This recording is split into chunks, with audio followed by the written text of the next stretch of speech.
Hello' friends, এয়া দুৰ্গা পূজা বুলি ওলালোঁ। দুৰ্গা পূজালৈ আৰু বেছি দিন নাই। ভাবিছে নেকি কাপোৰ কিনিবলৈ গৈ আছোঁ? একেবাৰেই নহয়। আজি মই আহিলোঁ এখন মূৰ্তি বনোৱা কাৰখানালৈ। ভিতৰলৈ সোমাই গ'লোঁ। এটা এটাকৈ গোটেইবোৰ মূৰ্তি এবাৰ চকু ফুৰাই চালোঁ। ইমান ধুনীয়া কাৰুকাৰ্য। কোনোবা এটা মূৰ্তিৰ খেৰৰ জুমুঠাটোহে হৈছিল, আকৌ আন এটা মূৰ্তিৰ ফ্ৰেমটোহে হৈছিল। কোনোবা এটা আকৌ ফ্ৰেমটোৰ ওপৰত খেৰৰ জুমুঠিটো লগাই অকণমান মাটি লিপি মূৰ্তিৰ আকৃতিহে কৰি থোৱা আছিল। এয়া খনিকৰ ভাইটি এজনক মই সুধিবলৈ ল'লোঁ। আৰম্ভণিৰ পৰা শেষলৈ মূৰ্তিনো কেনেকৈ বনোৱা হয়, মই কি বুজি পালোঁ তাকে আপোনালোকৰ আগতো অকণমান কওঁ। প্ৰথমতে বাঁহ নাইবা কাঠৰ টুকুৰাৰে ফ্ৰেমবোৰ বনাই লয়। মূৰ্তিৰ ছাইজ অনুযায়ী ফ্ৰেমবোৰ বনাই লোৱা হয়। যদি 3 ফুট ডাঙৰ হয় তেতিয়াহ'লে 3 ফুটৰেই ফ্ৰেমটো লাগিব। ঠিক তেনেদৰে প্ৰতিটো মূৰ্তিৰ আকৃতি বেলেগ বেলেগ, সেয়েহে ফ্ৰেমো বেলেগ বেলেগ। এই ফ্ৰেমবোৰ এবাৰেই ব্যৱহাৰ হয়। তাৰ পিছত খেৰৰ জুমুঠি বনাই এটা আকৃতি কৰি লয়। শৰৎকালৰ আগমনৰ আগে আগে এই মূৰ্তিবোৰৰ কাম আৰম্ভ হৈ যায়। এই মূৰ্তিবোৰনো কেনেকৈ বনায় তাক জানিবলৈ মোৰ বহু দিনৰ পৰাই ইচ্ছা এটা আছিলে।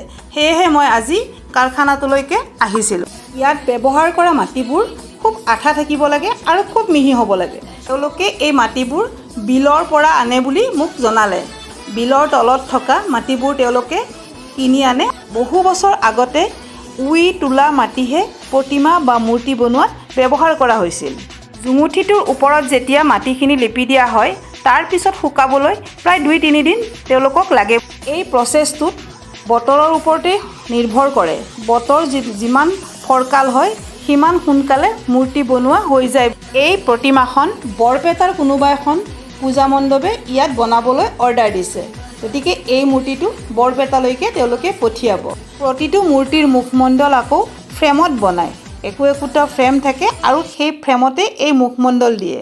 চকু, নাক, কাণ, হাতৰ আঙুলি এইবোৰ এক্সট্ৰা মাটি লগাই ধুনীয়াকৈ বনাই দিয়ে। প্ৰতিটো মূৰ্তিত যিখিনি কাপোৰ ব্যৱহাৰ কৰা হয় সেইখিনি কেতিয়াবা কাপোৰৰ পৰাও বনোৱা হয় আৰু কেতিয়াবা মাটিৰেই তেওঁলোকে কাপোৰ বনাই ধুনীয়াকৈ ৰং দি দিয়ে।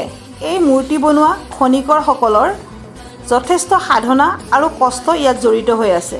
সাধনাৰ বলতহে একোটা ধুনীয়া ধুনীয়া মূৰ্তি হৈ উঠেগৈ। কিন্তু আচল কথাটো এইটোৱে যে এই খনিকৰসকলে জানো প্ৰকৃত মৰ্যাদা পাইছেনে?